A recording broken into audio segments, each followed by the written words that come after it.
on Google and an A+ with the Better Business Bureau. You don't need to be afraid of the IRS any longer. End your tax nightmare today by visiting us online at TRA.com or call 800-575-6481. That's 800-575-6481.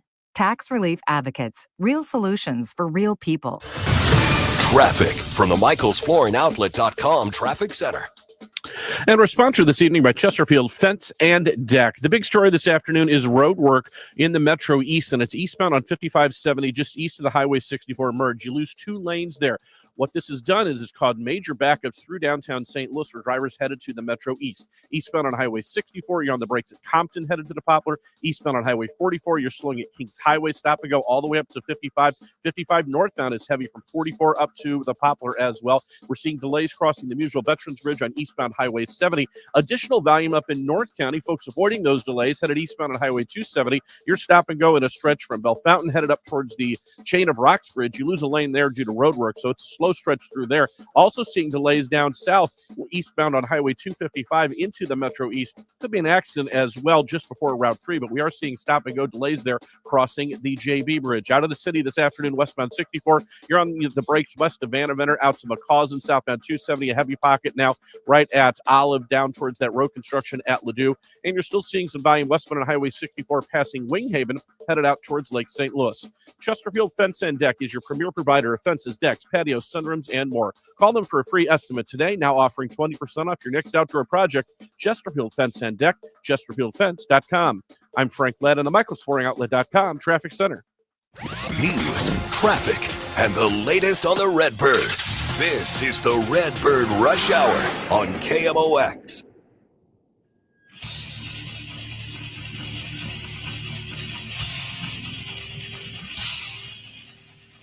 All right, 5 o'clock hour on KMOX. That means it's time for the Redbird Rush Hour. Matt, Pauley, Kevin Wheeler. We're both in the same place today. We are. It's good. Yeah, nice. We can do this. Typically, a team on the road or an off day, we can do this. Yes. Otherwise, you'll be at Busch Stadium, which you'll be starting tomorrow night for the beginning of that series against the Milwaukee Brewers, who, by the way, have figured out how to play again. They have. Excuse me.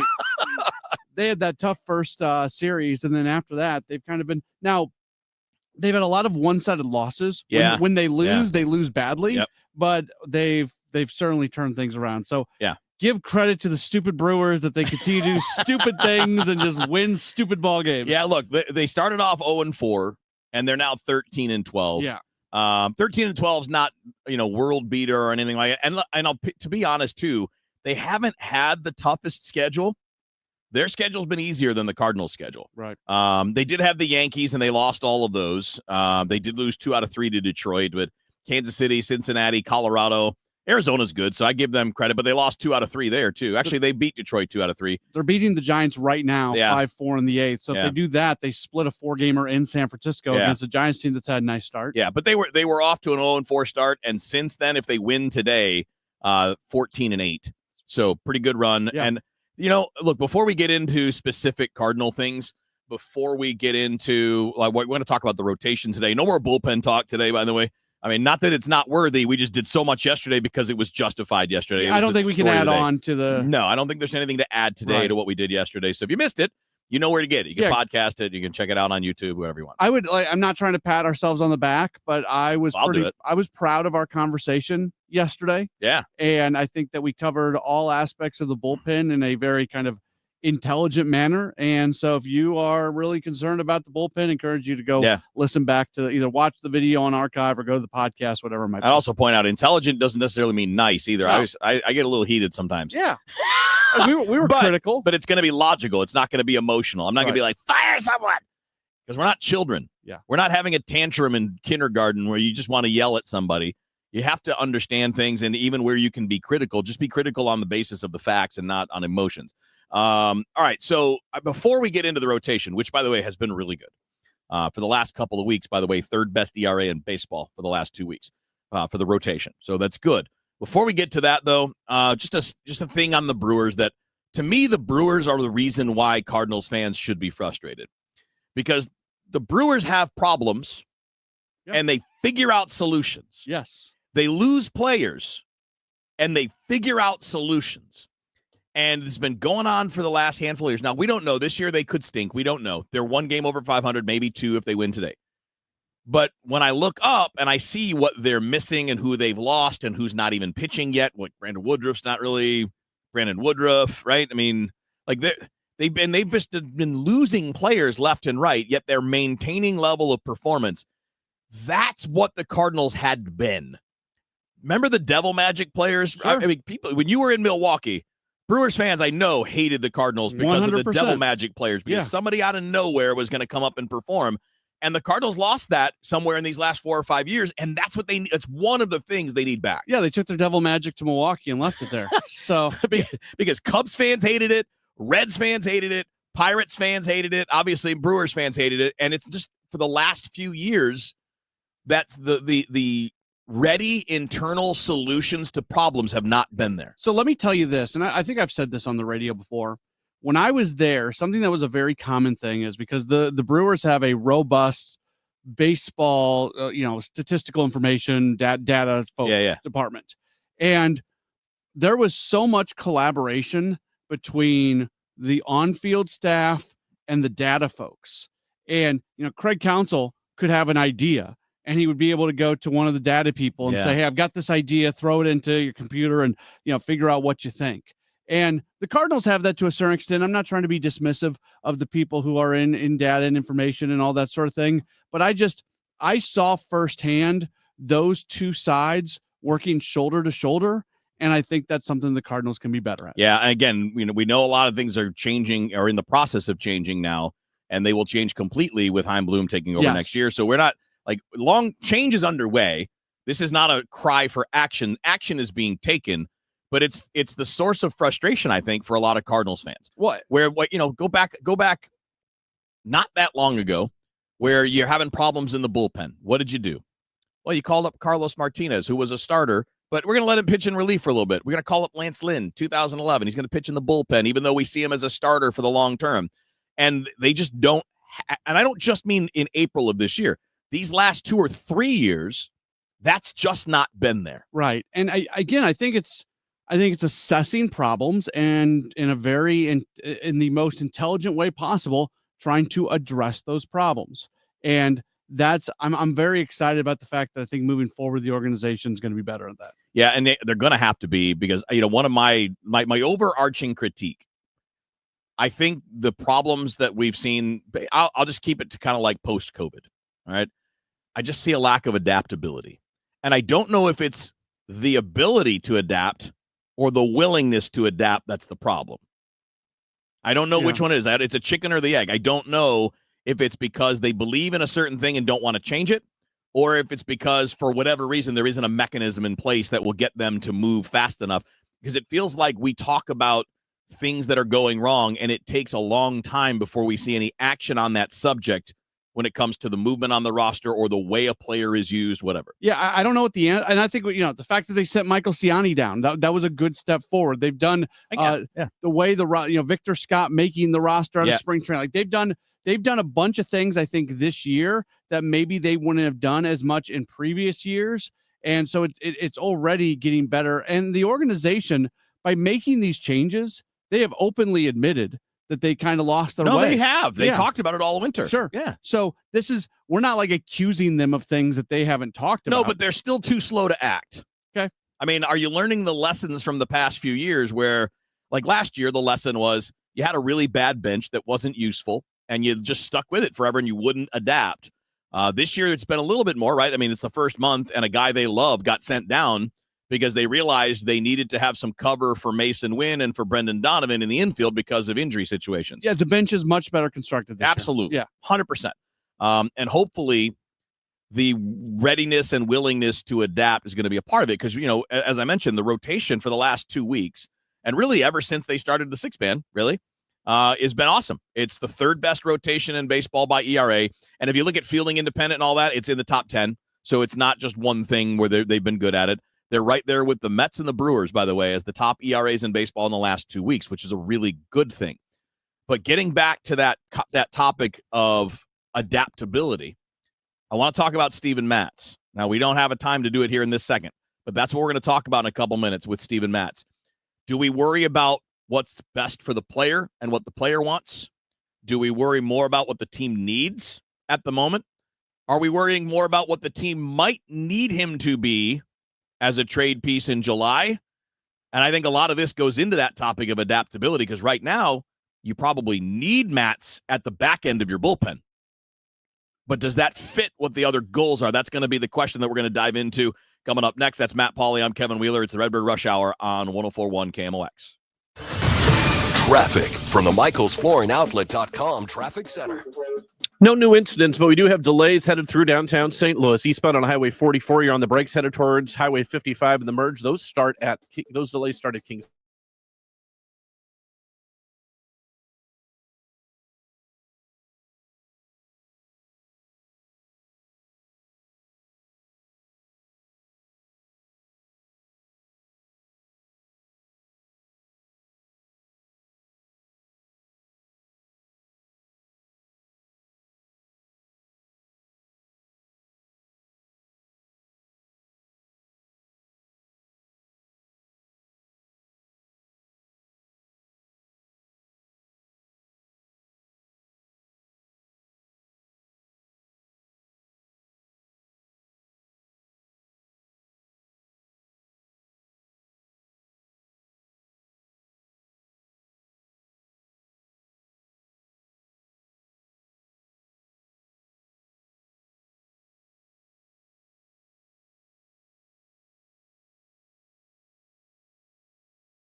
He is from St. Louis. He is local. Call 314-628-9999 or visit CantorInjuryLaw.com. The choice of a lawyer is an important decision and should not be solely based on advertisements.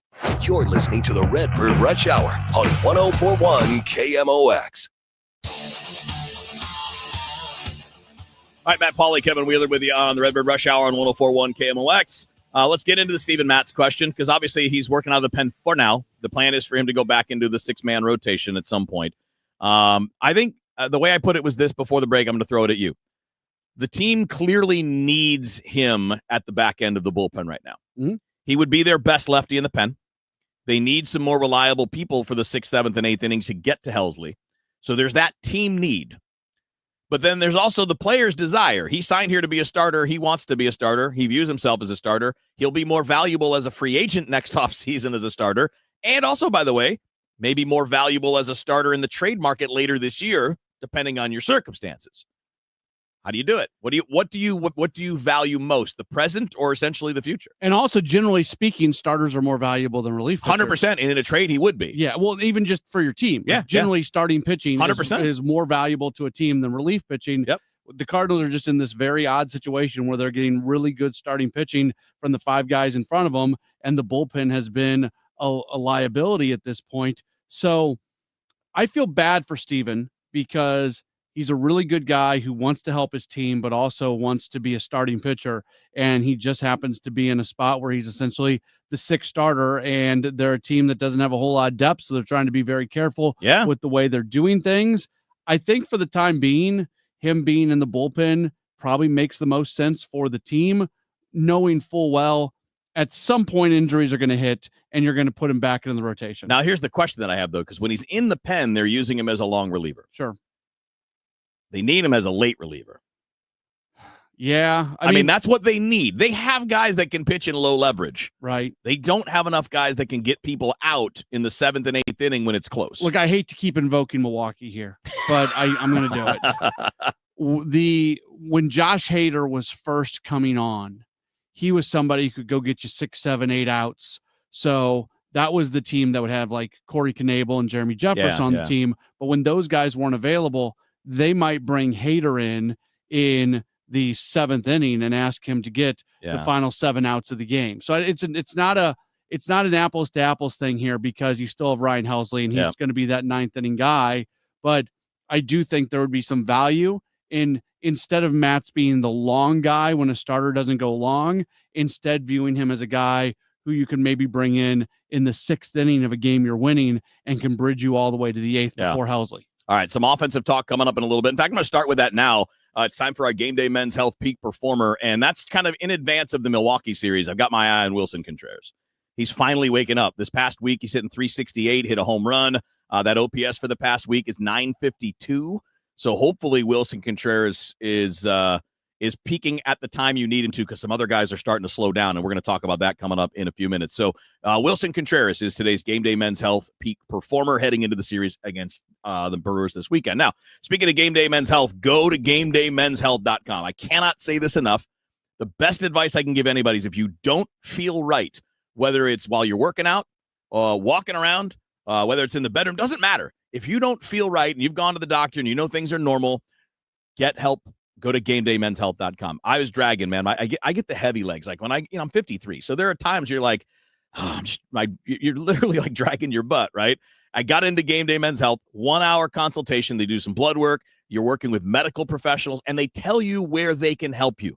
It's not a one-size-fits-all thing. For me, it was the TRT, which is testosterone replacement therapy. My numbers were low. They are not anymore, and I can feel it in my legs because I don't have the heavy legs. I'm killing it in the gym. And whatever your goals are, they can absolutely help you. Everybody there is a professional. They're trained experts in men's health, and everything is simple. One price explained up front.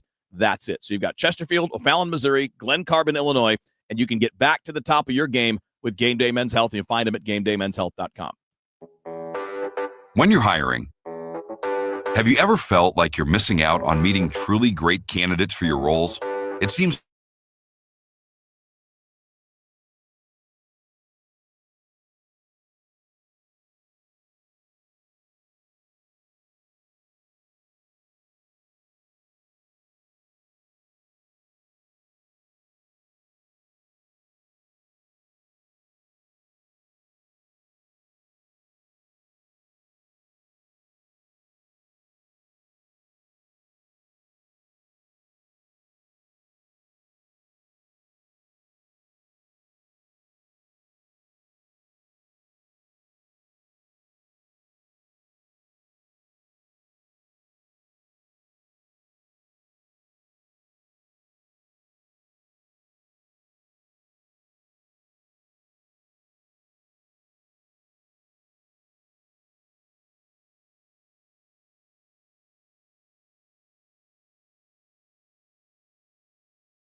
Most of it is not covered by homeowners insurance. Protect your biggest investment with Rottler's Proactive Termite Control. Schedule your inspection today. Visit Rottler.com to get started.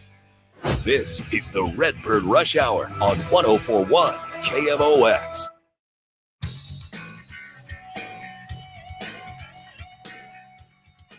All right, Redbird Rush Hour, Matt Pauley and Kevin Wheeler with you here. You can find us, obviously, on YouTube, Facebook, and Twitter, broadcasting live right now. If you want to watch the video, you can, of course, keep listening on 104.1 KMOX. That's fine, too. We like that. The Brewers, by the way, committed a bad error at the end. 2 runs scored, and the Giants came back and won. So they end up losing the game. All right, so they're dead 500 coming into the series against the Cardinals. That starts tomorrow night. All right, let's do a quick hitter, Matt. A little bit on the offensive side here because we've been talking mostly pitching the last few days. But on the offensive side, I'm glad to see that the manager has said we're going to give Nolan Gorman some run here because you need it. Like to get a gauge for what a player is doing and whether they're improving. It can't be in and out of the lineup. It can't be start 2-3 games a week. You got to give him some run.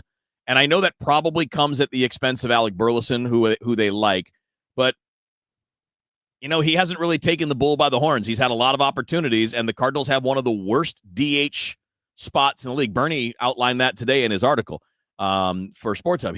And the numbers are not lying. So you're going to have to find a different way to get production, and maybe that means Gorman. Yeah, look, Gorman is a guy who can hit home runs, who can get extra base hits. He's a run producer. He's a potential middle-of-the-order bat. There is the visceral reaction from fans to Nolan Gorman I do not understand. Because even his career numbers over parts of 4 big league seasons, dude's got a 736 OPS. I realize he had a really bad month last season. Terrible month. As bad of a month as you can have as a Major League Baseball player. Yes. We are not sugarcoating this at all. It was horrendous. As a buddy of mine used to say, it stunk out loud. Yeah, just so bad.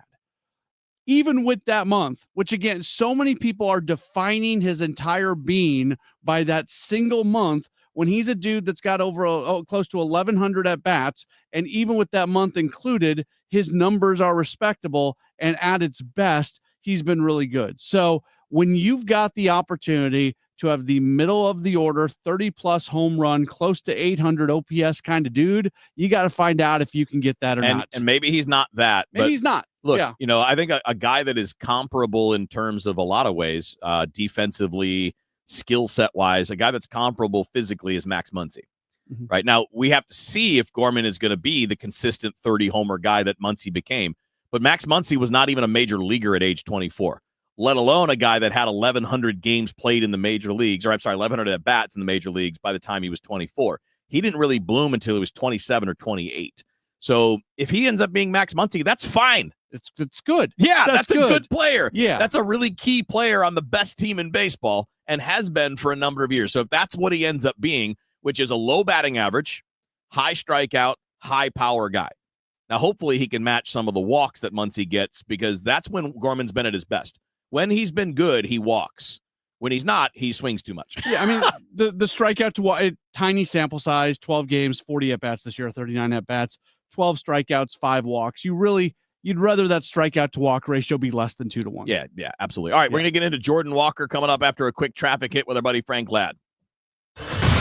Traffic from the MichaelsFloorandOutlet.com Traffic Center.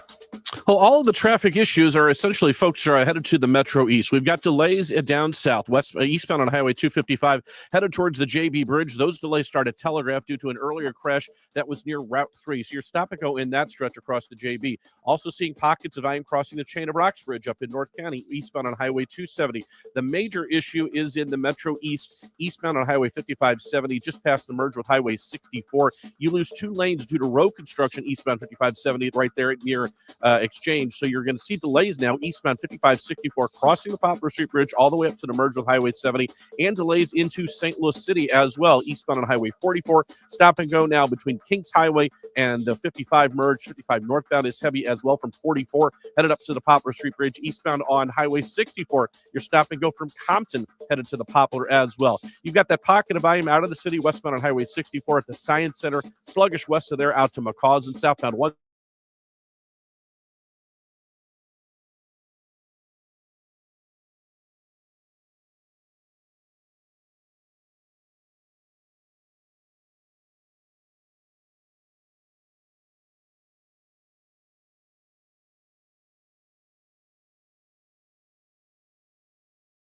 Each bite bursting with that sweet down-home heat and the 100% all-white meat you love.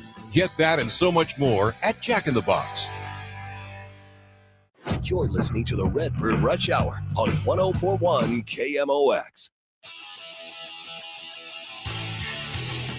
All right, Matt Pauley and Kevin Wheeler with you on the Redbird Rush Hour Sports Open Line coming up after the top of the hour news. All right, we talked about one younger guy. Gorman isn't exactly a rookie, but 24 is young. Now to another younger guy that's getting his runway, that's getting his opportunity. Jordan Walker's scuffling. Mm-hmm. He got off to a pretty good start. Now, I will say this. The one thing that's been nice is his defense hasn't really gone up or down. It's just been consistently pretty good so far this year. Again, I don't think he's going to end up Gold Glove caliber, but he's been doing just fine out there in right field. But lately, the old habits have crept back. This week, I think he's, 1 for 24 or something like that. But he's back to chasing too much out of the zone, especially low and away. But I guess the message here is simple, that this is what they're going to have to let him play through. Right. It's what they did not let him play through previously. Yeah. And if he never gets out of it, then come the end of the season, you've got a decision to make. But you let him. Maybe he's a role player in that sense, right? I mean, or at least going into next year. But that's part of what this season is about. And you mentioned the 1 for 24, whatever it is. If you stretch 1 for 23 is the correct one, yeah. You stretch it out even further. So this, I think this dates back to about April 6th. In that time, he is, 8 for his last 60. So that's a batting average below 150. He's striking out a ton. He's not walking at all. The on base around 200, the OPS just a little bit over 400 during that time. The numbers are bad. He's swinging at that low and away stuff. He's not putting the ball in the air. Like all the stuff that we've talked about with Jordan Walker from a negative standpoint previously, it has crept back in over the last 2 to 3 weeks. And again, that stuff is controllable. Mm-hmm. This is not a talent issue with Jordan Walker. His bat speed is still in the top 1% of baseball.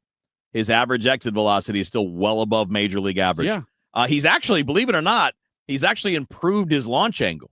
He's actually getting to a point where his average is going to start giving him some more extra base production if he stops swinging and missing at pitches that he can't handle.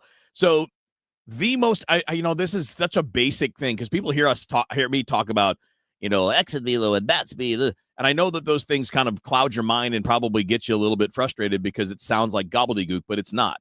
It's the same stuff Ted Williams talked about 70 years ago. Hit the ball hard in the air. But the other thing that Ted said, Ted's number one rule for hitting, get a good pitch to hit. You cannot make a living hitting pitchers' pitches. You cannot. And again, he's 22. A lot of elite prospects don't even make their major league debut until they're after 22. Well, yeah. Aaron Judge, I think, was in Double-A at 22. He was in college until he was 21. So, and he didn't go straight from college to the big leagues. So this is why it's important. You don't write him off. You don't bench him. You don't bury him. You don't demand that they trade him. You just have to deal with the fact that he's a developing player who is doing his developing at the major league level. And that's, again, back to this season. And, when we're going to be talking about this developing players, I think, you're not going to have any choice at much longer if the bullpen's struggling, right? Like right now, you still have the choice to try to compete, to, maybe play some matchups here and there. But if you don't get better soon, you're not even going to have the choice later in the year. So if it's about developing, that's great. I can support that. I think we all can, especially with the natural change that's coming at the end of the year anyway with new baseball leadership. But you have to be consistent with it. And it can't be this guy gets runway, this other guy doesn't. I agree with the consistent part of it. The one thing I push back on a little bit, I've seen enough that I think with a good bullpen, this team can be competitive and be good and can maybe be in contention for a playoff spot. So I'm not ready yet to take the foot off the pedal. Yeah, but where are they getting this good bullpen? But you know what? In all honesty, it's actually not that hard. No, it's not. It's not that hard to go find some guys if you want to. No, I mean, again, it depends on what you're going to do, whether it's, look, I'm a big fan of if what you're doing isn't working, try something else. We said bullpen talk. And if that doesn't work out, this is bigger picture. This is true for the lineup and everything else. If what you're doing isn't working, it's okay to try something else, even if that something else isn't a sure thing. 100. And again, not connected to the bullpen thing. Last year, you knew what you had in the 7th, 8th, and 9th, and you could be so stringent in what roles were. Right. Well, now that's not working. Maybe be more creative. You can take a step back and apply that to the entire team, organization, so on and so forth. On the opposite side of Walker struggling lately, I've been so impressed with Victor Scott. Oh, so fun to watch. Forget numbers, because he's had a slump and he's come out of it, and he'll have another one and he'll come out of it. But his at bats remain competitive. I think he's the kind of offensive player you expected. He's a speed guy who's going to put the ball in play. But I've been so impressed with just the general maturity of his approach at the plate. And, look, he's a little older than Jordan Walker. He's 24, so he's a couple of years older, and he doesn't do everything well. He doesn't have all of the best indicators, but I'll tell you what's impressive. He's not chasing. Yeah. He's in the top third of the league in chase rate. And with a guy who can run, it's a great sign. Mm-hmm. I mean, really happy, I think, with what we're seeing from him. And I don't think there's much more you're going to ask for from him at this point. And I'm glad that his role is going to be more defined now with Siani not on the roster. He's not going to have Stop moving him to right field. Yeah. And that applies to Walker too. Yeah. I'm glad that those guys have jobs and they get to do their jobs for all 9 innings. All right. We got a little more offense to talk about. We got to get into the DH a little bit and where they're going. Well, we did that a little bit already. But I think there's some interesting stuff here with what they can do. Also, we want to talk a bit about the manager for a minute or two as well. So it's Matt Pauley and Kevin Wheeler with you here on the Redbird Rush Hour on 104.1 KMOX. The Lamar Hunt U.S. Open Cup Tournament is coming back to St. Louis. Join us on May 7th at Energizer Park for the round of 32 and watch St. Louis City SC battle Union Omaha to kick off our run for America's most historic trophy. Get tickets at stlcitysc.com/Open Cup and help the boys in red bring home an 11th U.S. Open Cup to our city. Hey, this is Charlie Brennan. Have you noticed loose bricks or missing mortar around your house, on the walls, the patios, the walkways, the porch, or the chimneys?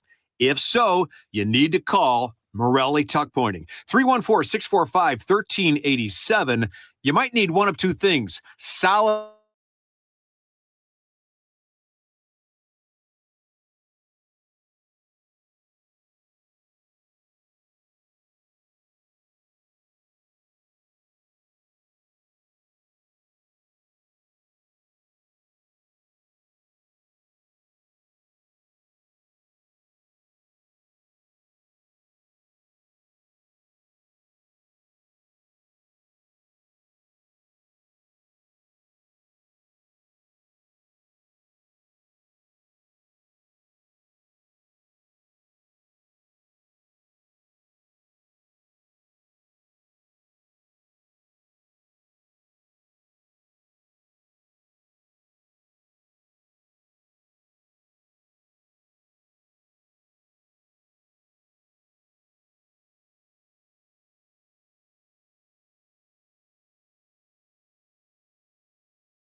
For one KMOX.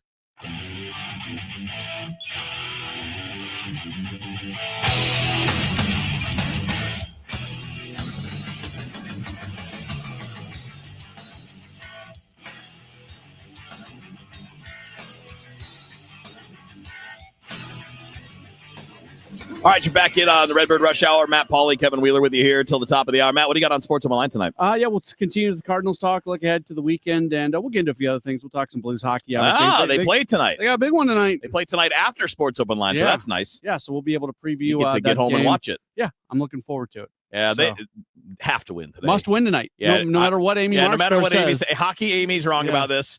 I heard you guys together, the two of you and Ranj today. Hockey Amy is wrong about this. It is a must-win tonight. If you go down 3-0 to the number 1 seed, you're done. Yeah. And by the way, I think all of this is sorry for a 10-second diversion into hockey, but I think all of this is just bonus for the Blues right now. It's great. They don't see it that way, and they shouldn't. No. They should be competing.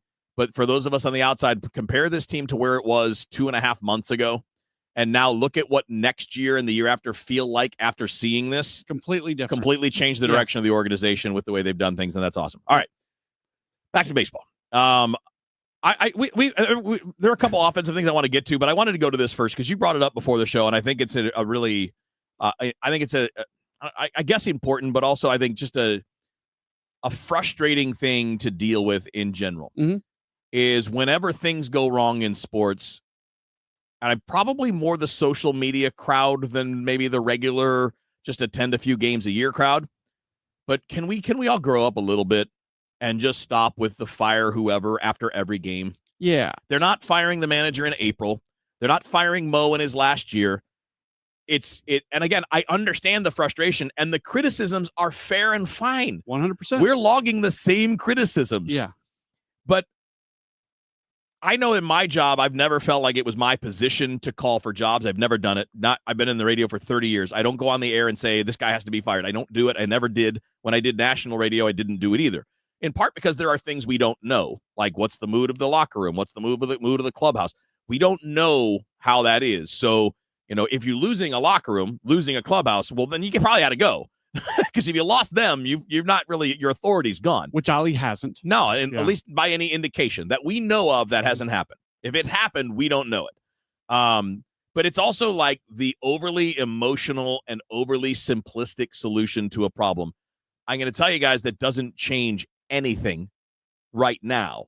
It can in other sports, and it can at times. Like Jim Montgomery comes in, things turn around. But baseball and hockey are very different. They are. It's not about line combinations and strategies and power plays and things. It's one-on-one matchups. It's one guy trying to get a hit against another guy or another. It's not the same thing, and there's less impact in that regard. I just want people to be better. Like you're literally getting on your computer and typing "Fire Ali." You're sending text messages to the KMOX text line. Fire Ali, fire Mo. Like, let's have a freaking conversation. What did Oliver Marmol do in a game that you did not like? And let's look at the reasons he did it and the reasons he didn't do it and assess that. You as a human being are making the decision that you're going to tell the entire world that you want another human being to lose their job. It's dumb. Let's stop with it. Yeah, and I think that even if you don't think it's dumb, right? If you're listening, you're like, it's not dumb at all. They're paid fine, okay. But it's also not happening. True. So, I think it's better and more productive to live in the world that's around us and not in a fantasy world where you're going to do it. It's not happening now. Now, again, not saying it would never happen. There are circumstances that could lead to an in-season firing for a manager. Yeah, his job is not guaranteed for the this entire Cardinals season. typically don't do that, but they have done it. Yeah. Right? They have done it. It's not typical, but they have done it. If what they're doing right now continues for another month, like his seat will warm. Of course. Yeah. As a season goes along, absolutely. But in April, yelling for jobs, you're peeing into the wind, man. I'm sorry. It's like, if you want to get, this is when people are like, trade this guy, run this guy out of town. Like, okay, but be realistic. Who are you replacing them with? What are you getting in the trade? What's a realistic trade value? I had a guy, you're gonna love this, Matt. I know we only have like 30 seconds. It won't take that long. I had a guy that legitimately was arguing that the Cardinals should be trying to trade Mason Wynn for Jackson Jobe in April. So, first of all, you're not trading your everyday young shortstop. But even if you did, Detroit's not even taking that call. No, for a 21-year-old possible ace. He might not be, but that's an MLB The Show trade. Right. That's not a baseball trade in April, which gets rejected. Both teams would probably refuse that trade. Yep.